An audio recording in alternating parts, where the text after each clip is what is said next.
Hey guys what's up, I hope आप सभी लोग ठीक होंगे। मेरा नाम है किरण। तो इस फोन को तो आई गेस आप सभी लोग पहचानते ही होंगे, मोटोरोला वन फ्यूजन प्लस है ये। आज के इस वीडियो में हम इस फोन का डिटेल में रिव्यू करने वाले हैं, यानी कि पिछले एक महीने से मैं इस फोन को as a primary device use कर रही हूँ।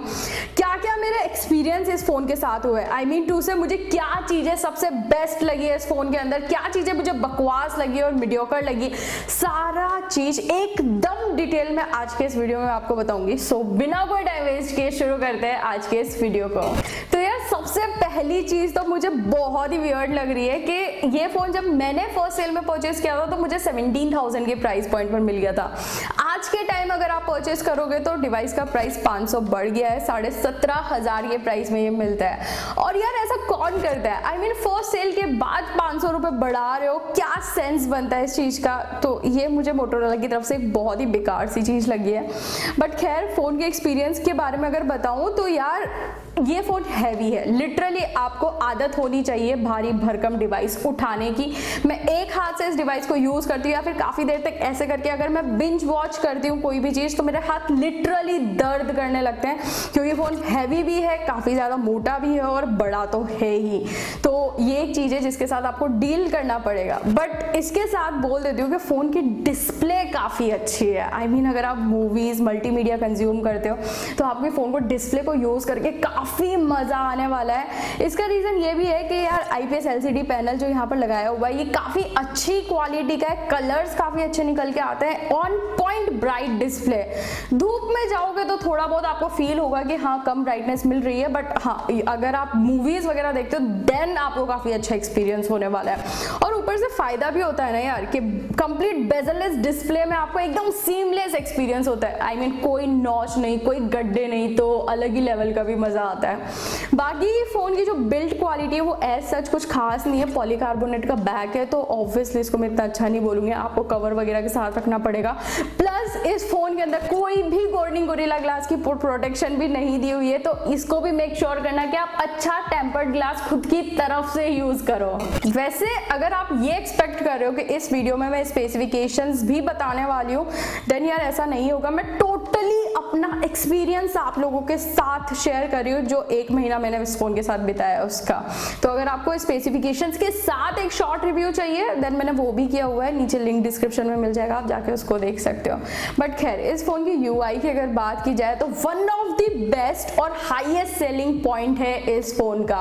मार्केट में इस प्राइस रेंज में जितने भी स्मार्टफोन्स अवेलेबल है सब में भर भर के ब्लॉटवेयर, प्री इंस्टॉल्ड एप्लीकेशंस, काफी सारे एड्स वगैरह देखने को मिलते हैं जो हो ना हो यूजर का एक्सपीरियंस डेफिनेटली खराब करते हैं। और इस फोन का जो UI है ये सुपर स्मूथ, एकदम क्लीन, ना कोई ब्लॉटवेयर कुछ भी आपको देखने को मिलेगा और सुपर स्नैपी भी है। मैं लिटरली फैन हो चुकी हूँ इस UI की। ऑल्दो मुझे ना स्टॉक एंड्रॉइड नहीं पसंद आते हैं क्योंकि कस्टमाइजेशंस की काफी सारी दिक्कतें होती हैं, बट ये स्टॉक एंड्रॉइड नहीं है, क्लोज टू स्टॉक एंड्रॉइड है। मोटोरोला ने काफी सारी खुद की कस्टमाइजेशंस दी हुई है, जैसे कि ऐसे करोगे तो ये ऑन हो जाएगा, थोड़ा घुमाओगे तो कैमरा ऑन हो जाएगा, जो कि काफी ज्यादा हैंडी फीचर है, डेली यूज में आपको काफी ज्यादा आएंगे। तो ये चीजें मुझे अच्छी लगी इस UI की। ऑल्दो मैंने जो स्टॉक एंड्रॉइड और जो बाकी की UI है इसमें क्या डिफरेंस होता है, अगर आपको उसके बारे में भी डिटेल में जाना है तो उसके ऊपर भी मैं एक वीडियो बना चुकी हूँ, आप जाके उसको भी देख सकते हो। बट यार फिर भी है ये थोड़ा स्टॉक एंड्रॉइड की तरह ही, तो कस्टमाइजेशंस की दिक्कतें भी होंगी आपको थोड़ी बहुत, जैसे कि कॉल रिकॉर्डिंग के टाइम पर इशू कर देता है, सामने वाले को सुनाई देता है, स्क्रीन रिकॉर्डिंग का ऑप्शन दिया नहीं हुआ, ऐप लॉक नहीं है, मैग्नेटोमीटर तो गायब ही कर दिया है फोन के अंदर। तो ऐसे कुछ कुछ कस्टमाइजेशंस की प्रॉब्लम है, बट जो UI का एक्सपीरियंस है मैं उसकी बात कर रही हूँ वो काफी सुपर स्मूथ आपको देखने को मिल जाएगा। एंड इस फोन का जो गेमिंग परफॉर्मेंस है, आई मीन टू से मैं फोन की परफॉर्मेंस के बारे में बात कर रही हूँ। देखो ऐसी बात नहीं है कि मैंने स्नैपड्रैगन 730G चिपसेट मैं सिर्फ इसी फोन में यूज कर रही हूँ, काफी सारे फोन आ चुके हैं मार्केट में, मैं अलग अलग डिवाइसेस में मैं उस चिपसेट को यूज़ कर चुकी हूँ। मुझे पता है कि स्नैपड्रैगन 730G चिपसेट कितना पावरफुल और कितना स्ट्रॉन्ग है, और उसकी परफॉर्मेंस इस फ़ोन में आपको काफ़ी पावरफुल और ताबड़तोड़ देखने को मिलेगी। अगर गेमिंग वगैरह कर रहे हो और इस प्राइस रेंज में अगर आपको बेस्ट गेमिंग फ़ोन अगर आप चाह रहे हो, देन डेफिनेटली आप इस फ़ोन को यूज़ कर सकते हो। मैक्सिमम तो आप यहाँ पर HD graphics high frame rate में ही PUBG खेल पाओगे, लेकिन एक्सपीरियंस आपको काफ़ी अच्छा मिल जाएगा। स्टार्टिंग में मुझे थोड़ी प्रॉब्लम आई थी अपने एक्सपीरियंस में, वो इस वजह से थी कि नीचे ना थोड़ा सा ब्लैक बार देखने को मिलता था, जो मुझे थोड़ा कहीं ना कहीं बॉदर कर रहा था अंदर ही अंदर। एंड आई नो मेरी फीलिंग को समझ रहे होंगे जो लोग गेम वगैरह काफ़ी ज़्यादा खेलते हैं।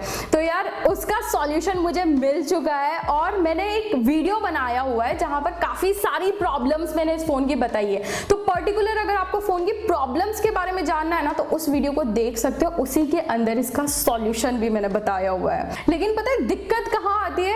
हाइब्रिड सिम स्लॉट में। आई मीन देखो, मेरे लिए अगर मैं अपनी बात करूँ तो 128 GB का स्टोरेज मोर देन इनफ है मेरे लिए, लेकिन मुझे पता है काफ़ी सारे लोग हैं जो कि SD कार्ड यूज़ करते हैं, और अगर आप SD कार्ड लगाओगे तो फिर यार आप एक साथ 2 सिम नहीं यूज़ कर सकते, जो मुझे पता है काफ़ी लोगों के लिए वाकई में काफ़ी बड़ा डील ब्रेकर पॉइंट बन सकता है। तो ये एक चीज़ है जिसके साथ आपको डील करना पड़ेगा।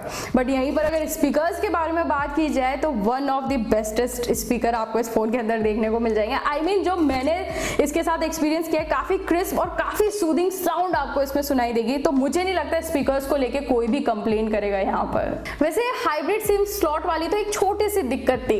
असली प्रॉब्लम के बारे में अगर बात की जाए तो वो आपको इस फोन के कैमराज में फील होने वाली है, स्पेशली अगर आप वीडियोस कैप्चर करते हो। तो देखो, अगर आप नेचुरल लाइट में वीडियोस बनाते हो ना तो आपको कोई भी प्रॉब्लम नहीं आएगी, लेकिन अगर आप आर्टिफिशियल लाइट में कभी भी अगर वीडियो शूट करते हो तो आपको काफ़ी इश्यूज देखने को मिल सकते हैं। देखो, मैं एज अ यूट्यूबर मैं काफ़ी सारी वीडियोस बनाती हूँ, अपने फ़ोन से भी मैं रेगुलरली वीडियो शूट करती रहती हूँ, और मैंने सबसे पहले तो आर्टिफिशियल लाइटिंग में जब फील किया तो मैंने इस फ़ोन के फ्रंट कैमरा में देखा कि काफ़ी ज़्यादा फ्लिकर्स आ रहे हैं वीडियो में।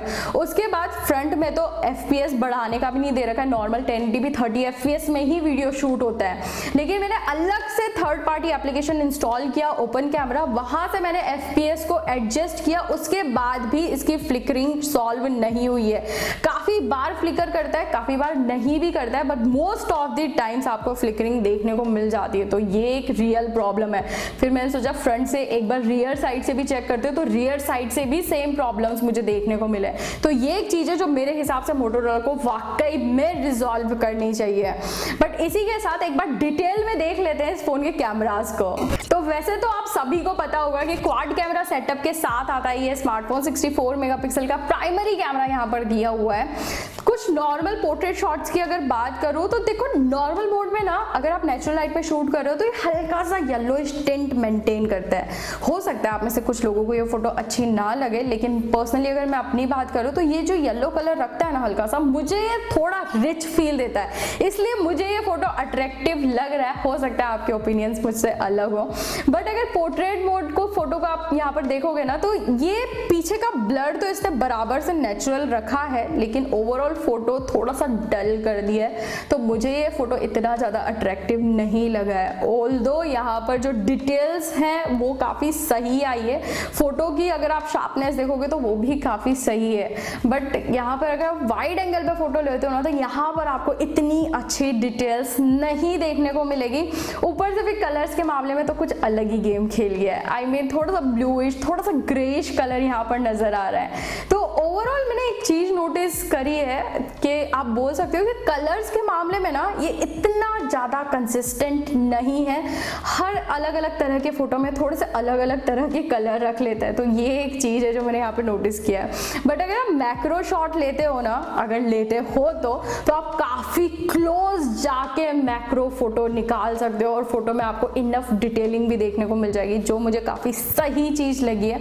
बट ओवरऑल ओवरऑल इस फोन के कैमरा को मैं ये बोलूंगी कि मार्केट में जितने भी स्मार्टफोन है ना, उसमें ये सबसे बेस्ट तो नहीं है इस प्राइस रेंज में। डेफिनेटली आप इसको डिसेंट बोल सकते हो और काफी हद तक काफी केसेस में ये अच्छा खासा कंपटीशन भी दे देता है अच्छे खासे कैमरा सेंट्रिक स्मार्टफोन्स को।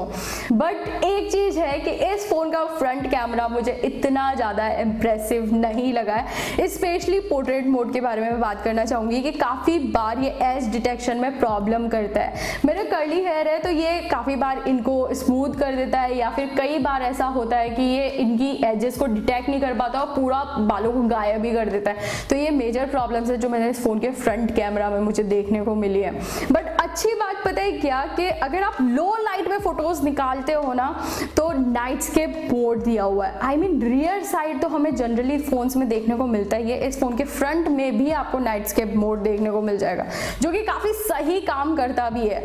आई मीन ऐसे अगर आप देखोगे लो लाइट में अगर आप फोटोज लोगे तो काफी ब्राइट इनफ डिटेलिंग के साथ अच्छे फोटोज ये ले लेता है। ज्यादा डार्क में अगर जाओगे ना तब भी इनफ ब्राइट फोटो रखेगा, लेकिन थोड़ा सा स्मूथ कर देगा आपके स्किन टेक्सचर को।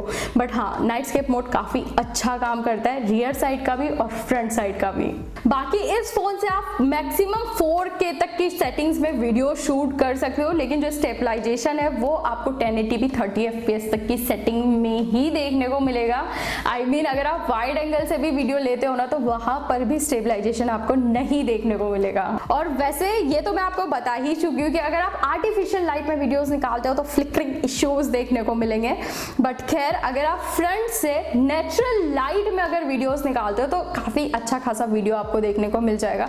ऑल्दो स्टेबलाइजेशन तो नहीं मिलेगी, लेकिन वीडियो की जो क्वालिटी है वो मुझे काफी सही लगी है नेचुरल लाइट में। और आई गेस अभी फोन की बैटरी ही बाकी है तो इसको भी एक बार देख लेते हैं। देखो, मैंने आपको स्टार्टिंग में बताया था कि फोन काफी ज्यादा हैवी है, उसके पीछे एक रीजन ये है कि 5000 mAh की बैटरी है। बट ये टोटली वर्थ इट है यार, क्योंकि काफी अच्छा खासा बैकअप दे देती है।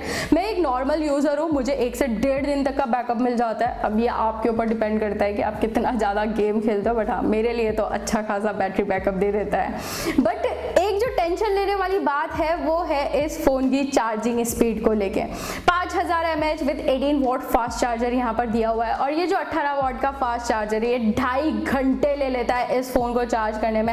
आई मीन जो लास्ट की 15% है उसको चार्ज होने में करीबन 1 घंटा लग जाता है। देखो, प्रॉब्लम की बात ये है कि पहली बात तो 5000 mAh के साथ इनको 27 या 30 वॉट की चार्जिंग तो देनी ही चाहिए थी, क्योंकि मार्केट में इस प्राइस रेंज में जितने भी स्मार्टफोन आ रहे हैं यूजुअली हमें 27 या 30 वॉट का चार्जर मिलता ही मिलता है। प्लस जो Vivo का U20 है उसमें भी 5000 mAh विद 18 वॉट है, और वो फोन 10 से 11 हजार की प्राइस में लॉन्च हुआ था। वो फोन 2 घंटे में चार्ज हो जाता था और इसको 2.5 घंटे लग रहे हैं। तो ये भी तो एक दिक्कत वाली बात है ना यार, कि कहाँ पे इतना ज्यादा टाइम जा रहा है। बाकी हाँ, बैटरी बैकअप अच्छा मिल जाएगा। तो यार मेरे इस ओवरऑल एक्सपीरियंस से आई गेस आप लोगों को ये तो समझ में आ गया होगा कि किन रीजंस की वजह से आपको ये फोन परचेस करना है और किन रीजंस की वजह से नहीं परचेस करना है। बट फिर भी अगर मैं अपना वर्डिक्ट दूं तो यार देखो, अगर आप क्या डिसेंट कैमरास और बिल्ड क्वालिटी के साथ अगर कॉम्प्रोमाइज कर सकते हो ना, देन तो अगर आपको बेस्ट यूआई चाहिए, अच्छा गेमिंग परफॉर्मेंस फोन के अंदर चाहिए और एक बेजललेस डिस्प्ले चाहिए, ये फोन एकदम किलर है इन चीजों के लिए। तो आप इनकी वजह से डेफिनेटली इस फोन को कंसिडर कर सकते हो। बाकी आई होप कि इस वीडियो के थ्रू आपको कुछ ना कुछ हेल्प तो मिली होगी। अगर ये वीडियो आप लोगों को पसंद आया ना यार तो इस वीडियो को लाइक जरूर से करिएगा। बाकी मैं आपको मिलती हूँ नेक्स्ट वीडियो में।